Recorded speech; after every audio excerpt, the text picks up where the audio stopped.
और श्रीमद् भागवत में ऐसे बहुत सारे उदाहरण मिलेंगे आपको। शास्त्रों को पढ़ने से ज्ञान की प्राप्ति होती है। इसी श्रीमद् भागवत में एक राजा शिवी का उल्लेख आएगा और इसी भागवत में जन्मेजय का भी उल्लेख है, राजा परीक्षित का जो पुत्र हैं, कि स्वभाव कैसा होना चाहिए, प्रत्येक सनातनी का स्वभाव कैसा होना चाहिए, कि दूध भी पिलाते हैं मित्र किंतु नाग यज्ञ का विधान नहीं भूले हैं। नाग को क्या करते हैं हम लोग? दूध पिलाते हैं। लेकिन आवश्यकता पड़ी तो जन्मेजय ने क्या किया? सर्प यज्ञ करवा दिया और सभी नागों को भस्म करवा दिया। तो ये हमसे शास्त्रों से सीखना पड़ता है कि दुश्मन के साथ कैसा व्यवहार करना चाहिए और मित्र के साथ कैसा व्यवहार करना चाहिए।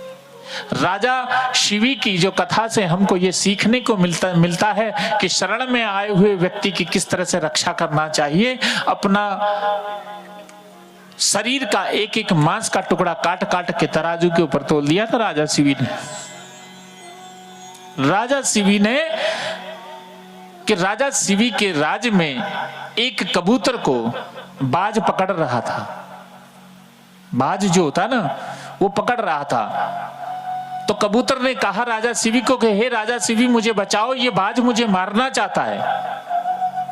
तो राजा शिवी ने कहा बाज को कि छोड़ दो इसको, ये हमारी शरण में आ गया, अब तुम इसको मार नहीं सकते हो। तो बाज ने कहा कि प्रभु, ये आपकी शरण में आ गया है तो आप इसको मार नहीं सकते हो, लेकिन मैं भी आपकी शरण में हूं, मेरा भोजन है ये, अगर मैं इसको नहीं खाऊंगा तो मैं भूखे मर जाऊंगा। तो राजा शिवी ने कहा कि ठीक है, इसका जितना मांस होता उतना हमारा काट के देने के लिए तैयार है, लेकिन हमारी शरण में आ गया, अब इसको कुछ भी नुकसान नहीं होने देंगे। जीवन के कुछ सिद्धांत और कुछ वसूल होने चाहिए। राजा भागवत से सीखने को मिलते, राम के पूर्वज हैं राजा शिवी, और वहीं पे भागवत में उल्लेख है कि अपने परिवार पे कोई बात आवे तो जलाकर भस्म कर देंगे, ये भी ताकत होनी चाहिए। जन्मेजय ने अपने पिता को तक्षक ने सर्प ने डस लिया, इसलिए सर्प यज्ञ करवाया और सभी सर्पों को भस्म करने लगा और कहा कि दूध भी पिलाते हैं मित्र किंतु नाग यज्ञ का विधान नहीं भूले हैं। आवश्यकता पड़ने पर वो भी हम तरीका जानते हैं। इसलिए जब भी जीवन में रहो, मस्त रहो, व्यस्त रहो और तंदुरुस्त रहो। जो होना है वो परमात्मा ने तय कर रखा है। आप सबने और हमने भी खेला है वो खेल, आप लोगों ने भी खेला होगा। एक बॉल लेते हैं हम, छोटी सी गेंद, दीवार पे मारते हैं, टिप्पा पकड़ते हैं, फिर वापस, फिर मारते हैं, फिर पकड़ते हैं। जब फेंक रहा है तो पकड़ता क्यों है, पकड़ रहा है तो फिर फेंकता क्यों है, बताओ। जब हम बॉल को फेंक रहे हैं तो फिर उसको वापस क्यों पकड़ रहे हैं, और पकड़ रहे हैं तो फिर उसको फेंक क्यों रहे हैं? बोले ये हमको मजा आ रहा है, गेंद को फेंक रहे हैं और पकड़ रहे हैं, फेंक रहे हैं, पकड़ रहे हैं। हमारे परमात्मा जो है ना, ये धरती है गोल, ये क्या है? धरती है गोल, और हम हैं परमात्मा की बोल। वो भी हमें फेंकता है, बुला लेता है, फेंकता है, बुला लेता है, फेंक लेता है, बुला लेता है। जा, तेरे को पैदा कर दिया मैंने, जा मजा कर, टाइम लिख दिया, इतने दिन में वापस आना है, फिर वापस उसके पास। वो हमसे खेल रहा है और हम दुनिया में खेल रहे हैं। और कुछ लोग तो इसी में खेल रहे हैं कि अच्छा इसने ऐसा कर लिया, अब बताते हैं हम कैसे कर लिया इसने। प्रतिशोध के अंदर स्वयं नष्ट हो जाता है। जीवन में ऐसा मत समझना कि मैं किसी को आगे बढ़ने नहीं दूंगा। आप दूसरे का ब्रेक नहीं लगा रहे हो, स्वयं का ब्रेक लगा रहे हो। तुम्हारे चाहने से किसी का कुछ नहीं हो सकता। आप अपनी औलाद को नहीं संभाल सकते हो, अपनी औलाद को नहीं समझा सकते हो, दूसरे को समझाना बहुत दूर की बात है। स्वयं समझ जाओ तो तुमसे जग समझ जाएगा। जब स्वयं नहीं समझोगे तो कोई नहीं समझेगा। क्यों? कि एक साधे सब सदे, सब साधे सब जाए। स्वयं सिद्ध तो जग सिद्ध, और स्वयं सिद्ध नहीं तो कोई सिद्ध नहीं है। कि क्या करना चाहिए? कि देखना ना इंद्रियों के घोड़े बगे, संयम के इनमें हरदम ये कोड़े लगे। अपने रथ को सुमारक लगाते चलो, गोविंद गोपाल गाते चलो। कि देखना ना इंद्रियों के ना घोड़े बगे, संयम के इनमें हरदम ये कोड़े लगे, अपने रथ को सुमारग लगाते चलो, गोविंद गोपाल गाते चलो।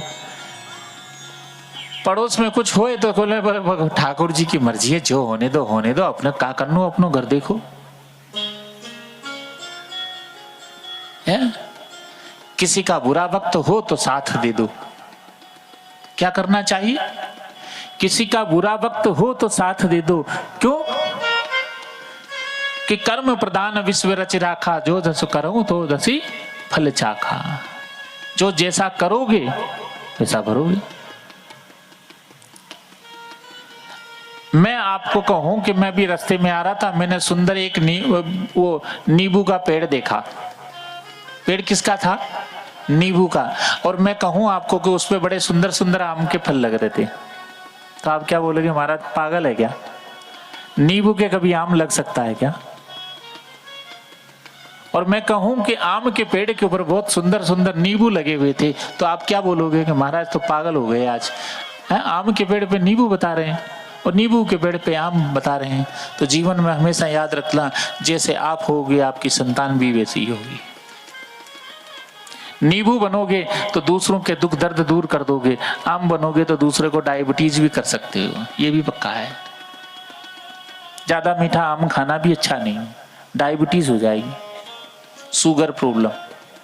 परमात्मा की भी देखो कैसी अजीब लीला है, जिसको धन दिया है वो कुछ खा नहीं सकता, जिसको मालिक ने इंसाफ दोनों तराजू में उसका बराबर है। एक के पास पैसा बहुत है लेकिन वो मिठाई वगैरह कुछ नहीं खा सकता, बोले क्यों? कि डायबिटीज है महाराज हमको, तो क्या करें। और एक गरीब आदमी है उसके पास कुछ भी नहीं है, बोले भैया मिठाई क्यों नहीं? बोले पैसे नहीं। दोनों को बराबर रख रखा है मालिक ने। क्यों? एक के पास पैसा नहीं है इसलिए नहीं खा सकता, और एक के पास पैसा ज्यादा है पर शरीर साफ नहीं है तो नहीं खा सकता। तो करना क्या पड़ेगा हमको? परमात्मा की शरण में जाने से शरीर निरोगी रहता है, शरीर हमारा निरोगी रहता है। निरंतर क्या करना चाहिए कि खाली दिमाग है ना, खाली दिमाग शैतान का घर होता है।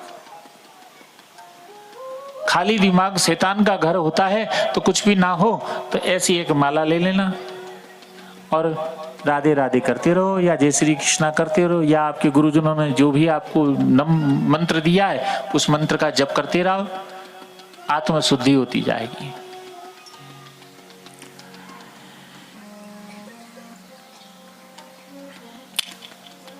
जब राजा परीक्षित